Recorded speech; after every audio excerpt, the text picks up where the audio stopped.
नमस्ते दोस्तों। विशाखापट्टनम में हाल ही में एक बहुत ही दुखद घटना घटित हुई। एक केमिकल प्लांट से गैस लीक हुआ, उसकी वजह से 11 लोगों की मौत हो गई और कई सारे लोगों को हॉस्पिटलाइज करना पड़ा। इस तरीके की इमेजेस सामने आई और लोगों ने बोला कि ये जो है 1984 की भोपाल गैस ट्रेजेडी है, उस तरीके का ये इंसिडेंट हुआ है यहाँ पे। अगर मैं आपको ब्रीफ दूं तो एलजी पॉलीमर्स ये सिचुएटेड है विशाखापट्टनम में। वहाँ पे गैस लीक हुआ, उस गैस का नाम है स्टाइरिन गैस। उसका थोड़ा सा प्रकोप फैला और रेजिडेंट्स को वहाँ से इवैक्यूएट करना पड़ा। उन्होंने पुलिस को कॉल किया, पुलिस आई एनडीआरएफ की टीम के साथ, नेशनल डिजास्टर रिस्पांस फोर्स की टीम के साथ, और उन्होंने रेजिडेंट्स को वहाँ से इवैक्यूएट किया। लेकिन तब तक कई सारे रेजिडेंट जो है वो अफेक्ट हो चुके थे। इसकी वजह से कई सारे लोगों को हॉस्पिटलाइज करना पड़ा और कुछ लोगों की जानें चली गई। अब हम समझते हैं स्टाइरिन गैस के बारे में। स्टाइरिन गैस बेसिकली एक फ्लैमेबल लिक्विड है, यानी ये एक ऐसा लिक्विड जो जल्दी आग पकड़ लेता है। इसकी जो एप्लीकेशन है वो है manufacturing of plastics, fibre glass, rubber और लेटेक्स में। इन सभी की मैन्युफैक्चरिंग में स्टाइरिन गैस जो है काम आती है। स्टाइरिन गैस जो है वो व्हीकल एग्जॉस्ट में, सिगरेट स्मोक में, फ्रूट्स और वेजिटेबल्स में भी पाई जाती है। तो इसका मतलब ये है कि कम मात्रा में अगर ये पाई जाए तो इसका इसकी जो हानि है वो उतनी ज़्यादा नहीं है, लेकिन अगर इसका कॉन्सेंट्रेशन बढ़ जाता है तो इसकी हानि बढ़ जाती है। अगर मैं बात करूं शॉर्ट टर्म एक्सपोजर की, यानी कि अगर शॉर्ट टर्म के लिए, कुछ समय के लिए आपको इस गैस की तरफ एक्सपोज कर दिया जाता है तो क्या सिम्टम्स आते हैं, क्या जो है प्रॉब्लम्स आपको फेस करनी पड़ती है। तो सबसे पहले तो आपका जो रेस्पिरेटरी सिस्टम है ये उसको अफेक्ट करती है।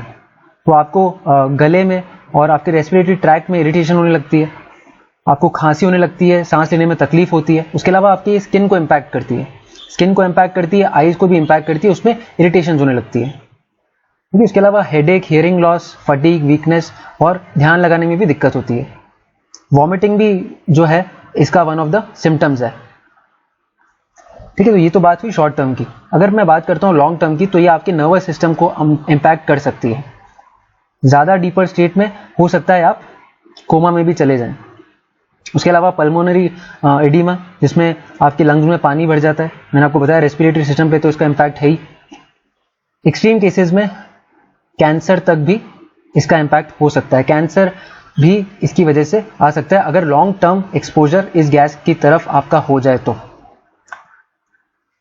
अब स्टाइरिन जो है वो एक कॉमन केमिकल कंपाउंड माना जाता है, लेकिन फिर भी हमारे कुछ रूल्स हैं, कुछ हजार्डस केमिकल रूल्स हैं 1989 के। उन रूल्स में स्टाइरिन को हजार्डस इन टॉक्सिक केमिकल में क्लासिफाई किया हुआ है। इसका कारण क्या है? एक्सपर्ट्स का मानना है कि 17 डिग्री तक तो ये ठीक है, लेकिन 17 डिग्री से ज्यादा अगर टेम्परेचर हो जाए तो ये अनस्टेबल हो जाती है। इसीलिए इसको हजार्डस इन टॉक्सिक केमिकल में कैटेगराइज किया गया है इन रूल्स के अंदर। तो कुछ एक्सपर्ट्स हैं, उनका मानना है कि हो सकता है ये लीक जो हुआ है स्टाइरिन गैस का और जो फैला है बाहर की तरफ, वो शायद इसीलिए हुआ कि जो अंदर का स्टाफ था उन्होंने इस बात का ध्यान नहीं रखा कि 17 डिग्री टेम्परेचर मेंटेन है कि नहीं, उस टेम्परेचर का ध्यान नहीं रखा। अब इन्वेस्टिगेशन के बाद क्लियर होगा कि एक्चुअली अंदर हुआ क्या था। उसके अलावा स्टाइरिन गैस के बारे में ये कहा जा रहा है, कुछ साइंटिफिक स्टडीज है जो ये कहती है कि स्टाइरिन गैस से डेथ्स नहीं होती। उसके अलावा अगर आप देखें इनका सेंटेंस, डीजीपी जो है आंध्र प्रदेश के, उन्होंने बोला है कि ये जो गैस है वो पॉइजनस नहीं है। ठीक है, तो अब इससे कुछ सवाल और निकल के आते हैं, वो ये है कि क्या स्टाइरिन गैस से ही डेथ्स हुई है, या स्टाइरिन गैस के इम्पैक्ट को हमने अंडर एस्टिमेट किया है, या फिर कोई दूसरा केमिकल लीक हुआ है, या कॉम्बिनेशन ऑफ गैसेस लीक हुए हैं जिनकी वजह से ये डेथ्स हुई है ना। क्योंकि डेथ्स तो हुई है, ये तो क्लियर है। तो ये भी एक यहां पे सवाल खड़ा हो गया। न्यूट्रलाइजेशन की जहां तक बात है तो आंध्र प्रदेश की गवर्नमेंट ने गुजरात गवर्नमेंट से कम्युनिकेट किया और दमन से एयरलिफ्ट कराया गया बीटीडीसी। 500 किलो पीटीबीसी वहां से एयरलिफ्ट कराया गया। पीटीबीसी का मतलब पैरा टर्शियरी ब्यूटाइल कैटेकॉल। ये एक स्टेबलाइजर है, एक एंटीऑक्सीडेंट है। इसका काम कहां पे आएगा? इसका काम आएगा न्यूट्रलाइज करने में इंपैक्ट किसके? स्टाइरिन गैस के। पहली तो ये चीज। उसके अलावा आंध्र प्रदेश पुलिस ने भी कुछ प्रिवेंटिव मेजर्स बोले हैं। जो आसपास रेजिडेंट्स रह रहे थे उनके लिए ये सारे मेजर्स आंध्र प्रदेश पुलिस ने रिकमेंड किए हैं। आप पॉज करके पढ़ सकते हैं इनको। अब आगे क्या? सुप्रीम कोर्ट ने एक 1984 में जब गैस ट्रेजेडी हुई थी, उसके बाद सुप्रीम कोर्ट में एक केस गया था। तो सुप्रीम कोर्ट ने बोला कि सेफ्टी जो है वो सोली रिस्पॉन्सिबिलिटी है फैक्ट्री ओनर्स की। अगर आप कुछ भी काम कर रहे हो तो ऑब्वियसली आप ये मद्देनजर रखते हुए कीजिए कि जो आसपास लोग रह रहे हैं उनकी सेफ्टी आपके काम से इंश्योर हो। ऐसा नहीं होना चाहिए कि आपके काम से उनकी सेफ्टी को हानि पहुंचे। तो कहीं ना कहीं यहाँ पे एब्सोल्यूट रिस्पॉन्सिबिलिटी किस पर डाली जा रही है? फैक्ट्री ओनर्स पे। सेफ्टी की जो रिस्पॉन्सिबिलिटी है वो किस पे रहेगी? फैक्ट्री ओनर्स पे। ठीक है, इसको कहा जाता है डॉक्ट्राइन ऑफ एब्सोल्यूट लायबिलिटी। ठीक है, ये सुप्रीम कोर्ट ने जब भोपाल गैस ट्रेजेडी पे सुनवाई करी थी तब ये कहा था। तो पहली तो ये चीज है जो यहां पे भी लागू होने वाली है ना। गैस लीक हुआ है तो रिस्पॉन्सिबिलिटी किस पे आएगी? फैक्ट्री ओनर्स पे, जो एलजी केमिकल्स, एलजी जो पॉलीमर्स के ओनर है उन पे। फिर बात करते हैं कुछ लॉज की। 1986 में लॉ आया था एनवायरमेंट प्रोटेक्शन एक्ट। यहां पे सेंट्रल गवर्नमेंट को कुछ पावर्स दी गई थी। सेंट्रल गवर्नमेंट कुछ गाइडलाइंस बना सकती है जो कि इंडस्ट्री को फॉलो करनी पड़ेगी, जो फैक्ट्रीज को फॉलो करनी पड़ेगी, ताकि एनवायरमेंट को, पर्यावरण को हानि ना पहुंचे। अगर ये गाइडलाइंस वो फॉलो नहीं करते हैं तो उनके खिलाफ केस कर सकते हैं। कहां पे? एनजीटी यानी कि नेशनल ग्रीन ट्राइब्यूनल में। एनजीटी का काम है एनवायरमेंट प्रोटेक्शन एक्ट 1986 को एनफोर्स करना। अब यहां पे गैस लीक हुई है, एनवायरमेंट में लीक हुई है, एनवायरमेंट को नुकसान पहुंचा है, हानि पहुंची है, तो एनवायरमेंट प्रोटेक्शन एक्ट भी यहां पे लागू होगा। एक लॉ और है फैक्ट्रीज एक्ट।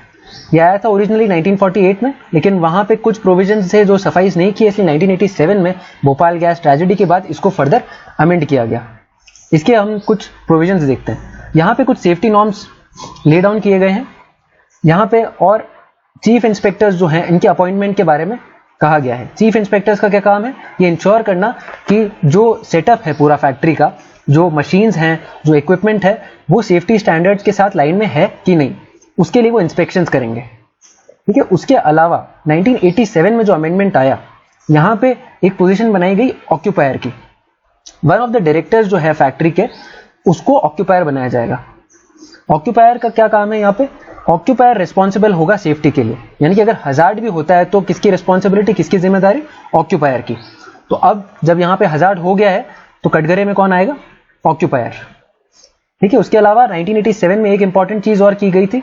पहले 1948 का जो एक्ट था वहां पे जो स्कोप ऑफ सेफ्टी है वो वर्कर्स तक लिमिट हो जाता था, लेकिन 1987 में आसपास के लोग जो थे उनको भी सेफ्टी के दायरे में लाया गया। ठीक है, तो ये एक और इंपॉर्टेंट एक्ट है जो यहाँ पे एनफोर्स होगा, जिसका यहाँ पे महत्व है। हालांकि इतने सारे नॉर्म्स होने के बावजूद भी केमिकल यूनिट जो है वो नॉर्म्स को फ्लाउट करती गई है, उनको ब्रीच करते गई है, उनका पालन वो नहीं करती है। उसकी वजह से आप देख सकते हो इंडस्ट्रियल एक्सीडेंट जो है एक कंटिन्यूअस फिनोमेना हो गया है। ये बहुत अनफॉर्चुनेट है। अगर मैं केवल आंध्र प्रदेश की बात करूं, क्योंकि हम विशाखापट्टनम की बात कर रहे हैं जो आंध्र प्रदेश में है, तो आप देख सकते हैं यहाँ पे नंबर ऑफ एक्सीडेंट्स 15-16 में इतने थे। नंबर ऑफ एक्सीडेंट्स तो कम हुए हैं, लेकिन जितने भी हुए एक्सीडेंट, अगर एक भी एक्सीडेंट हो रहा है तो रिसीविंग एंड पे कौन होता है? जो आसपास लोग रह रहे हैं वो होते हैं, या जो वर्कर्स होते हैं वो होते हैं ना। आप देख सकते हो यहाँ पे जो फेटिलिटी है वो कितनी ज्यादा है। यहाँ पे इंजरीज जो हुई है आप 728 तक पहुंच गई 2018 में। तो इसलिए बहुत जरूरी है कि सेफ्टी नॉर्म्स ठीक से इन्फोर्स किए जाएं और जो भी एक्ट्स हैं उनको सीरियसली लिया जाए। ये मैंने एलजी पॉलीमर्स की वेबसाइट से उठाया है।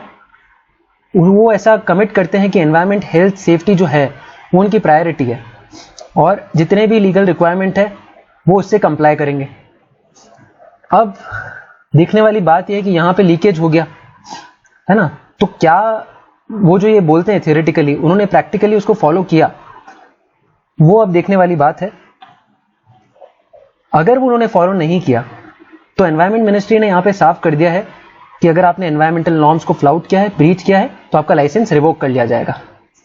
अब ये इन्वेस्टिगेशन के बाद पता चलेगा कि आखिर एक्चुअली हुआ क्या है और क्या इसका लाइसेंस रहेगा या रिवोक किया जाएगा।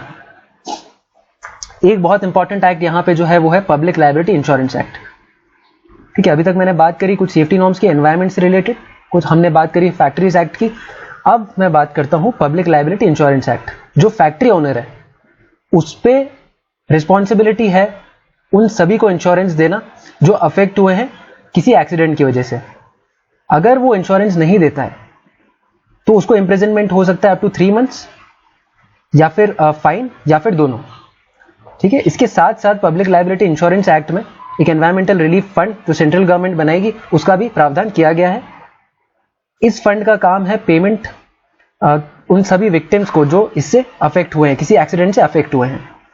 ठीक है, ये बहुत ज़रूरी है क्योंकि हर एक्सीडेंट में कई सारे लोग जो है उन पे इम्पैक्ट आता है, तो एक इंश्योरेंस का प्रोविजन बहुत ज़रूरी होता है उन सभी के लिए, क्योंकि हो सकता है वो अफोर्ड नहीं कर पाए अपना इलाज, है ना, हो सकता है जिनके घर में डेथ्स हो उनकी फैमिली बहुत ज़्यादा इम्पैक्ट हो जाए, हो सकता है वो ब्रेड विनर हो, तो ये इंश्योरेंस का जो प्रावधान है ये बहुत ज़रूरी है।